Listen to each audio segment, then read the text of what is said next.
Hello বন্ধুরা, কেমন আছো তোমরা সবাই? আশা করি তোমরা সবাই ভালো আছো। ভগবানের কৃপায় যে যেখানে আছো ভালো থেকো, সুস্থ থেকো, এই কামনাই করি। মামনের মনের কথাতে তোমাদের সকলকে সুস্বাগতম। আমিও খুব ভালো আছি। আবার আরেকটি নতুন কন্ট্রোভার্সিয়াল ভিডিও নিয়ে তোমাদের সামনে চলে এসেছি। ভিডিওটা আজকে আমার অনেক রাত হয়ে গেল করতে, এত গরম। সত্যি কথা বলতে বিভিন্ন কাজে আমি ব্যস্ত রয়েছি।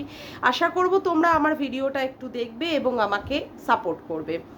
আচ্ছা, তোমরা সকালবেলায় দেখেছো দালাল দিদির কি কান্না, কি দুঃখ, চ্যানেলটা উড়ে যাবে বলে। সেই জন্য বিকাল বেলায় জাস্ট কয়েক ঘন্টায়, এই ধরো 4-5 ঘন্টার হয়তো ব্যবধান, সেই ব্যবধানে দিদি কি করলো, সেজে গুজে ঠিক স্বমহিমায় চলে আসলো।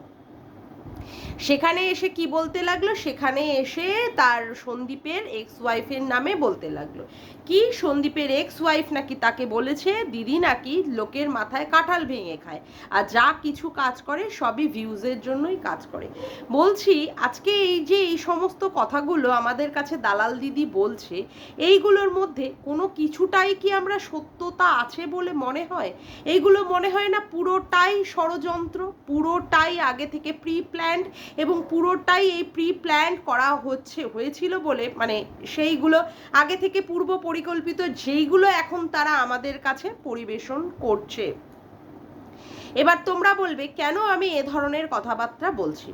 আমাদের দাদা ভাই, ইউটিউবের হোয়াইটের বিখ্যাত দাদা ভাই, এই দাদা ভাই এই দালাল দিদিকে কত কত কত শব্দতে, কত রকমের ভাবে অপমানিত করেছে, সেটা আমরা কেউ ভুলিনি।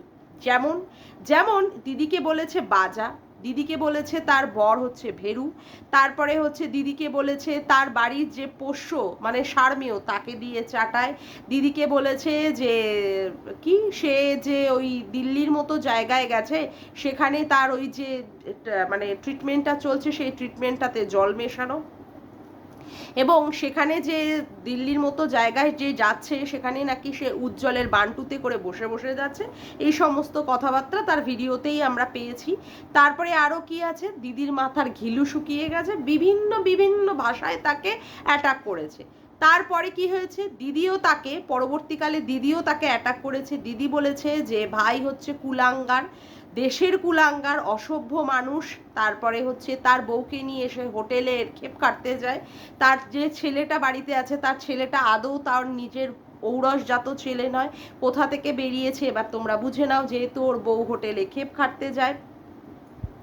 তারপরে আবার কি বলেছে, বলেছে আদৌ ওর ক্যাকটাসে জোর আছে কি না, ক্যাকটাসে বসার ইচ্ছা দিদি প্রকাশ করেছে। সেখানে বলা হয়েছিল ভাইকে যে যদি তার ক্ষমতা থাকে তাহলে তার ক্যাকটাস মানে ওই যে দোকানে সে কাজ করে, অর্থাৎ চশমার দোকানে সে কাজ করে, চশমার দোকানে যেন উঠে দাঁড়িয়ে ওই বেঞ্চে মানে ডেস্কগুলোর ওপরে উঠে দাঁড়িয়ে যেন তার কিছু কার্যক্ষমতা সে দেখাতে পারে। আচ্ছা, তারপরেও দাদা কি করেছে, আমাদের দাদা মানে ওয়াইটির মানে বিখ্যাত আমাদের দাদা, সেই দাদাও আবার সেই ডেস্কের উপরে বসে দাঁড়িয়ে দিদির মুখে চোখে নাকে মানে যেখানে পেরেছে ফেলেছে, ফেলে বলেছে দেখ যদি পারিস কোনো কিছু বাচ্চা বের করতে পারিস কিনা। তারপরেও আবার কি করেছে, কিছুদিন আগের ভিডিওতেই আমরা দেখেছি ঠেলা দিয়ে, ধাক্কা দিয়ে, অমুক দিয়ে, তমুক দিয়ে বলেছে যাতে করে দিদি বেরোতে পারে কিনা। এই দিদি আবার নাকি এই দাদার এগেনস্টে কি করেছিল, দাদার এগেনস্টে একটা সাইবার ক্রাইমে একটা জায়গায় কোনো কমপ্লেন করেছিল, তো দাদা সেখানে উপস্থিত হয়নি হয়তো, বা উপস্থিত না হয়ে সেদিন আবার সেই দাদা কি করেছে, লাইভ করে উপস্থাপনা করেছে যে তাকে সেখানে ডাকা হয়নি।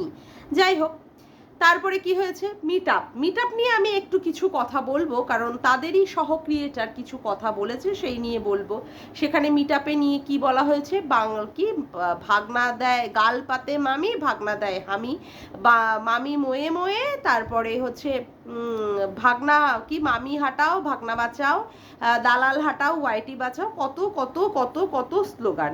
সেখানে আমরা যারা ওই দাদাকে সাপোর্ট করতে গিয়েছিলাম, বা এখন তো দেখছি দিদিকেও যারা সাপোর্ট করে ওই মিট আপে গিয়েছিল, দক্ষিণেশ্বরের মিট আপে, তারা এখন সবাই তাদের নিজেদের বক্তব্য পরিষ্কার করছে যে সেখানে আমরা বলে ভুল করে গিয়েছিলাম, এবং দাদা আর দিদির আলাদা আলাদা যে তলায় যে সেটিংস তারা করে রেখেছিল সেটা পুরোপুরি পরিষ্কার বোঝা গেল এই রবিবারে, গত রবিবারেই দাদার মানে ঐতিহাসিক লাইভের মাধ্যমে। সেখানে দাদা দিদিকে আবার তুলেছে এবং দিদির সাথে মানে কথাবার্তা, আলোচনা, হাসাহাসি, ঠাট্টা, গল্প, মজা সমস্ত কিছু। তাহলে এইগুলো ষড়যন্ত্র ছাড়া আবার কি? এই যখন আমাদের সন্দীপের মানে ছোট্ট বউটি যখন কোনো অন্যায় করেনি, ছোট্ট একটি দোষ করে বাড়ি থেকে, শ্বশুর বাড়ি থেকে বেরিয়ে গিয়েছিল, শ্বশুর বাড়ি থেকে বেরিয়ে যাওয়ার পরে সেখানে কি হয়েছিল, তার মানে তার যে একটা আত্মসম্মান, তার যে একটা মানে কি বলবো, তার বর যে তাকে বিক্রি করে খাচ্ছে, এই ধরনের অপমানের থেকে যে সে নিজেকে মানে মনের দিকে বল পাওয়ার জন্য সেখানে কি করতে হয়েছিল, এই দালাল দিদির কমেন্ট বক্সে এসে কমেন্ট করতে হয়েছিল। এবং তারপরে শুরু হয়েছিল ফোনাফুনি, দিদি সমস্ত কিছু ওখান থেকে, ছোট্ট বোন দিদিকে সমস্ত কিছু ইনফরমেশন দিচ্ছে, চুল্লু খেয়ে উল্লু হয়ে থাকে সন্দীপ, তাকে নাকি প্রচণ্ড পরিমাণে মারধর করেছে, তারপরে আবার কি করেছে, এমন অত্যাচার করেছে বোনকে হাতে মানে নোড়া নিয়ে পর্যন্ত প্রোটেস্ট করে বেরোতে হয়েছে। যাই হোক, নোড়াটা যে কি কাজে লাগে, আদৌ তালা ভাঙার জন্য না কারোর মাথায় মানে মেরে তার মাথাটাকে ফাটিয়ে দেওয়ার জন্য কিনা, শ্বশুরবাড়ি বা তার বরকে এ ধরনেরও কিছু প্ল্যান ছিল কিনা, একমাত্র তার ছোট বোন জানে আর তার দিদি জানে। এবার ব্যাপারটা হচ্ছে সেইখানে বোন এসে দিদির কাছে বলেছে যে 1 বছরের মতো, বিয়ের প্রথম বছর যেহেতু ফুলশয্যায় বরকে সে ইন্টিমেট করার সুযোগ দেয়নি, তার জন্য কি করেছে, 1 বছর ধরে বর তাকে একদম স্পর্শ করেই দেখেনি। তার থেকে মানে বলতে হয় তাহলে বাচ্চাটা কি ওই হাওয়ায় হাওয়ায় হয়ে গেল? হতেই পারে, এখন মানে কত কিছুর উন্নত যুগ, তো বাচ্চা হাওয়ায় হাওয়াই হয়ে যেতে পারে। শাশুড়ি এত অত্যাচার করে, শাশুড়ি একদম অ্যাটেম্প টু মার্ডারের মতো জায়গায় নিয়ে গেছিল। শাশুড়ি নাকি মানে বউকে মুখে মানে আগুন দিয়ে বউকে মুখটা পোড়াতে চেয়েছিল, এরকম অনেক অনেক কথা বলেছে। তারপরে তো এখন কিছুদিন আগে তো দেখলাম যে দালাল দিদি সন্দীপকে বলছে সে পরকিয়া করেছে, সে নাকি মানে কোনো একটি জায়গায়, আসানসোলের মতো জায়গায় গিয়ে সেখানে নাকি একটি মেয়ের সাথে সেখানেও নাকি ইন্টিমেসি করেছে। কতটা করেছে সে একমাত্র দালাল দিদি জানে। জিন্সের প্যান্ট পরিহিত ছিলেন বলে মহিলাটি, সেই জন্য সে ভালো মতো করতে পারেনি, কিন্তু মুখের কাজ, হাতের কাজটা করে এসেছে। যাই হোক, এই ধরনের কথা বলার পরে এখন বলছে যে দিদি ছোট্ট বোনটাকে বলছে, তুই যে কতটা সত্যি কথা বলেছিস, সেই সত্যি কথা এখন মানে মনে হচ্ছে যে তার মধ্যে কতটা সত্যতা ছিল। তাহলে বন্ধুরা, এখানে এই সমস্ত ষড়যন্ত্র ছাড়া আবার কি বলবো, এই সমস্ত ছাড়া এইগুলো তো দিদি আর বোনের মতো সমস্ত ক্ষেত্রে পিছনে পিছনে সেটিংস করা, যে সেটিংসগুলো আমাদের কাছে এখন আস্তে আস্তে ধরা পড়ছে। এই সমস্ত জিনিস সেটিংস ছাড়া তো আর কিছুই না। এখন কি না, বোন কি বলছে, বোন বলছে যে দিদি কথা লাগানো ভাগানো করে, আগের ভিডিওগুলোতেই বলেছে দিদি যে লাগানো ভাগানো করে। তারপরে এখন নাকি দিদি বলছে সমস্ত ভিউজের খেলা খেলছে, তারপরে হচ্ছে লোকের মাথায় কাঁঠাল ভেঙে পাখায়। এখন দিদি তার সপক্ষে যুক্তি দিতে বসেছে। বলছি, এরা এই ধরনের কাদা ছোড়াছুড়ি করায় বা অমুক করে, তারপরে আবার গিয়ে তারপরে তাদেরকে করমর্দন করে, তারপরে তাদের মানে কি বলবো আবার জড়িয়ে ধরে, তারপরে একই সাথে স্ট্রিম লাইভ করে।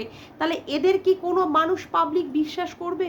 আর এরা যে কার এগেনস্টে কীভাবে ষড়যন্ত্র করছে ভিতরে ভিতরে, তলায় তলায়, এগুলো তো সত্যি কথা বলতে মানুষ আমরা অবাক হয়ে যাচ্ছি যে কখন কি হয়ে যেতে পারে এই ষড়যন্ত্রের ফলে। আজকে সত্যি কথা বলতে আমি অবাক হয়ে গেলাম। ওই বেঙ্গলি ব্লগার গৌমিতা, যে আমার পিছনে একটু চুলকেছিল, তা চুলকাতে তাকে আমি ভালো করে আছলা বাসটা দিয়ে দিয়েছিলাম। যাই হোক, সে আমাকে অনেক কিছুই বলেছিল, যেহেতু আমি ওই ভেরু দাদার সম্পর্কে বলেছিলাম, হ্যাঁ ভেরু দাদাকে নিয়ে কথাবার্তাগুলো, তখন তার গায়ে খুব লেগেছিল। আজকে ভেরু দাদাকে উদ্দেশ্য করে ভেরু দাদার কীর্তিগুলোকে সে মানে ওই দক্ষিণেশ্বরে ভেরু দাদার কীর্তিগুলোকে সে আজকে তুলে ধরেছে। সেখানে সে পরিষ্কারভাবে বুঝিয়ে দিয়েছে যে তার যে জারজ বাবা, ঠিক আছে, জারজ বাবার সাথে তাদের দিদির আগে থেকেই সেটিংস ছিল। সেখানে কি না তাকে কি করতে হয়েছে, তাকে বলা হয়েছিল যে আমরা যখন প্রশ্ন যখন করতে গেলাম, তাকে এগিয়ে দেওয়া হয়েছিল উত্তর দেওয়ার জন্য। সে আমাদের কথার উত্তর করছিল, কিন্তু মাঝখান থেকে ভেরু দাদা নো নমস্কার এসে হাত জোর করে দাঁড়িয়েছিল। আবার এই ভেরু দাদাই কিনা আবার বলেছিল তাদেরকে, যে তারা যখন বলল যে আপনি কেন নমস্কার করলেন, আমাদের কাছে নাকি কন্টেন্ট ছুড়ে দিয়েছিল। মানে এখন যে এই সমস্ত জিনিসগুলো যে তারা বলছে, একে অপরের এগেনস্টে যে অ্যালিগেশনগুলো দিচ্ছে, এই অ্যালিগেশনগুলো সত্যি বলছি কোনোটাই মনে হচ্ছে না যে সত্যি। কারণ এরা প্রচণ্ড পরিমাণে ভিউজের জন্য খেলাখেলি করে এবং এরা প্রচণ্ড পরিমাণে নিজেদের মধ্যে গট আপ সেট আপের কেস খেলে। যেই গট আপ সেট আপের কেস আমরা অলরেডি আমাদের ইউটিউবের দাদার কাছ থেকে শুনেছিলাম যে সবাই কিসের খেলা খেলে, গট আপ সেট আপে। এখন দাদাই যে সেখানে দিদির সাথে যে এরকম গট আপ সেট আপের খেলা খেলছে, সেটা তো আমরা স্ট্রিম লাইভে অবশ্যই দেখে নিলাম যে কতভাবে। মানে সত্যি কথা বলতে আমি ইউটিউবে এই জার্নিটাতে এসে বুঝতে পারছি যে পিছনে কত ষড়যন্ত্রণা হয়ে থাকে। একই দলের মধ্যে যারা থাকে, একই দলের মধ্যে ছিল, তারপরে কি হয়ে গেল, তারপরে ওকে কাদা ছোড়াছড়ি। চুনা দিদিও তো আজকাল দেখি দিদির এগেনস্টে কত সত্য কত রিভিল করে দিচ্ছে। এখন যেমন গৌমিতাকে বলতে হচ্ছে দিদির এগেনস্টে কথা। মানে এইগুলো যে হবেই বা এগুলো আমরা কোনোদিনই ভাবতে পারিনি। সবচেয়ে ভাবতে পারিনি দাদার স্ট্রিম লাইভে দিদি উঠবে। যাই হোক, এখন আবার গামলাকে বলতে হচ্ছে যে দিদি কি না কি করছে, মাথায় কাঁঠাল ভেঙে খাচ্ছে। এই যে এই সমস্ত জিনিসগুলো সত্যি কথা বলতে কোথাও মনের মধ্যে না প্রচণ্ড পরিমাণে নাড়া দিচ্ছে যে আদৌ সত্যি ইউটিউবে হচ্ছেটা কি, আদৌ ইউটিউবে হচ্ছেটা কি। বিশেষ করে কন্ট্রোভার্সির জায়গাটা প্রচণ্ড পরিমাণে অন্য রকমের একটা টার্ন নিচ্ছে। সেইখানে কোনটা সত্যি কোনটা মিথ্যে, কাকে বিশ্বাস করা যায় কাকে বিশ্বাস করা যায় না, কে প্রকৃতপক্ষেই দোগলা আর কে দোগলা নয়, সত্যি কথা বলতে এই জার্নিটাতে না আসলে আমি সত্যি বুঝতে পারতাম না। জার্নিটাতের মধ্যে এসে সত্যি আমি খুব আতঙ্কিত এবং ভয়ঙ্করভাবে রয়েছি যে সত্যি এখানে কি হচ্ছে। আজকে এই দালাল দিদি বলতে বসেছে বনুর এগেনস্টে যে সে নাকি আত্মসম্মানের জন্য লড়ে, সে সবার জন্য নাকি প্রতিবাদ জানায়। বিশেষ করে কাদের জন্য প্রতিবাদ করে, যারা পরকিয়া করছে তাদের হয়ে এসে সাপোর্ট করে। কিন্তু পরকিয়া যারা করেছিল তারা নাকি দিদিকে ইউজ করে ফেলে দেয়। সত্যি কি তাই? আজকে তাদের এগেনস্টের জিনিসগুলোকে, যেমন কল রেকর্ডিংগুলো, তেমন কোনো এভিডেন্স পেলে এভিডেন্সগুলো সে কি করে সযত্ন করে রেখে দেয়। রেখে দেওয়ার পরে যখন তাদের সাথে বিরোধ বাঁধে, সেইগুলোকে আস্তে আস্তে করে সুন্দর করে দিদি তুলে ধরে। তাহলে দিদি কি সত্যি ষড়যন্ত্রকারী নয়? আজকে মন্দিরাকে কিভাবে এক্সপোজ করেছে, মন্দিরা জানা নোংরামি করেছে, মন্দিরা অবশ্যই নোংরামি বাড়া করেছে। সেটা হাজার কন্ট্রোভার্সিতে যদি হাজারবার বলা যায়, হাজারবারই সেই কথাটা বলতে হবে যে মন্দিরা নোংরামি করেছে। কিন্তু সেই নোংরামি পানা যা করেছে তার থেকে আমাদের দিদি তার এমনভাবে ষড়যন্ত্র পিছন থেকে রচনা করে রেখেছিল, যেই রচনাটা পরবর্তীকালে সেখানে কি করেছে, সে এক্সপোজ করে দিয়েছে মন্দিরাকে লোকে আরো বেশি নোংরা ভাবতে। আজকে আমরা সেটাই দেখছি। আজকে এর পরেও যে আমরা আরো কিছু দেখব না গামলার ক্ষেত্রে, সেটা কে জানে। এই যে ল্যাটাদীপ্তের সাথে আমাদের এই দিদি ল্যাটাদীপ্তের সঙ্গে ফোনাফুনি করে তার ভয়েস রেকর্ডিংটা প্রকাশ করলো, কি না ল্যাটাদীপ্ত মার খেয়েছে। সেখানে দিদিকে পরিষ্কারভাবে বুঝিয়ে দিতে হলো ল্যাটাদীপ্ত কোনো মারটার খায়নি। ল্যাটাদীপ্ত কি না কি করেছে, ল্যাটাদীপ্ত সেদিন নাকি তার কোনো একটা পিকনিক ছিল, পিকনিকে সে যাবে বলে রেডি হচ্ছে, রাতের বেলা পিকনিক হবে, দিনের বেলায় সেখানে এসে ফোন করেছে। সেই ল্যাটাদীপ্তর এগেনস্টে আবার এই দিদিকে কি বলতে হয়েছে, গাটার বলতে হয়েছে। ল্যাটাদীপ্তকে বলতে হয়েছে, মানে ল্যাটাদীপ্তকে বলেছে দিদি যে তুমি মাছ খেয়েছো, মাছ ভেজেছো, মাছ খেয়েছো, মাছের কাঁটা আমাদের দিকে ছুঁড়ে ফেলেছো। মানে আরও যে কত কিছু শুনবো, মানে এইগুলো শুনে কি যে বুঝবো, সত্যি কথা বলতে কোনো বুঝতে মানে অবাক কাণ্ড যে দিদি যে কত বড় ষড়যন্ত্রকারী, কত বড় একটা মানে কি বলবো, একটা ধাপ্পাবাজ মহিলা, একটা হিপোক্রিট। মানে সমস্ত ভাষা দিয়ে বলতে গেলে, মানে সমস্ত ভাষাই বা বিশেষণগুলো তার এগেনস্টে না ছোট হয়ে যায় বা কম পড়ে যাবে। শুধুমাত্র দুটো পয়সা ইনকামে করার জন্য নিজেকে মানুষ এত সস্তা করে দেয়, নিজের মানে চরিত্রটাকে এইভাবে বিক্রি করে, যেখানে বলতে হয় যে সে নাকি মন্দিরার প্যান্টির মধ্যে মুখ গুজেছিল, সে আজকে তার আত্মসম্মানের কথা বলতে বসেছে। তাহলে সেদিন আত্মসম্মানটা কোথায় ছিল, যেদিন তাকে বলতে হয়েছিল যে সে মন্দিরার প্যান্টির মধ্যে মুখ গুজেছিল? সত্যি কথা বলতে না এই সমস্ত দেখে তো আই অ্যাম অবাক যে এর এগেনস্টে কি কথা, কি দিয়ে একে ভূষিত করব, কি বলবো এর এগেনস্টে। এ তো যখন তখন পাল্টি খেতে পারে। যে ভাই কিনা বলছে যে তার মাথার ঘিলু শুকিয়ে যাচ্ছে, সেখানে তাকে কমিউনিটি পোস্ট দিতে হচ্ছে, আবার ভাইয়ের জন্য সে কিন্তু প্রচণ্ড পরিমাণে ওরিড। ভাইয়ের কি কি কেস হতে চলেছে সে আগে থেকেই অনুধাবন করে নিয়েছিল, তার জন্যই এখন ভাইয়ের সাথে সেটিংস মেটিংস করে এখন কত কিছু রেকর্ড ফেকর্ড আদান প্রদান চলছে। মানে সত্যি আই অ্যাম অবাক। আরও মনে হয় অবাক হওয়ার অনেক কিছু বিষয় মনে হয় আমাদের আছে, আরও কিছু দেখতে হবে। তবে আমরা যে সেই দিন মিটআপে গিয়ে সত্যি ঘোল খেয়েছিলাম, আজকে কিন্তু সত্যি অবাক। আজকে গৌমিতাকে বলতে হচ্ছে যে হ্যাঁ, সেদিন যে মিটআপে যে কেকটা কাটা হয়েছিল সেটা ছিল কি এগ যুক্ত কেক, মানে এগ দিয়ে বানানোটা কেক, যেটা কিনা তারা মন্দির প্রাঙ্গণে মানে সিঁড়ির মধ্যে তারা রেখে সেই জায়গাটা তারা কলুষিত করে এসেছিল। আজকে তার সাপোর্টাররা, তার হয়ে যারা ভিডিওতে করে, তারা এই সমস্ত বলছে। তাহলে তারা সেদিন কেন বলেনি? কারণ বলেনি তারা যাতে করে দিদির কমিউনিটিতে দোদুল্যমান হবে, যদি কিছু সাবস্ক্রাইবার বাড়ে, যদি কিছু টিউয়ার্সরা বাড়ে, সেই উদ্দেশ্যের জন্য। আরো অনেক কিছু দেখা বাকি আছে বন্ধুরা, আরো অনেক কিছু দেখতে হবে। বসে থাকো, ওই যে ওয়েট অ্যান্ড ওয়াচ কথাটা এসেছে না, ওই ওয়েট অ্যান্ড ওয়াচের জন্য আমাদের আরও কিছু অপেক্ষা করতে হবে।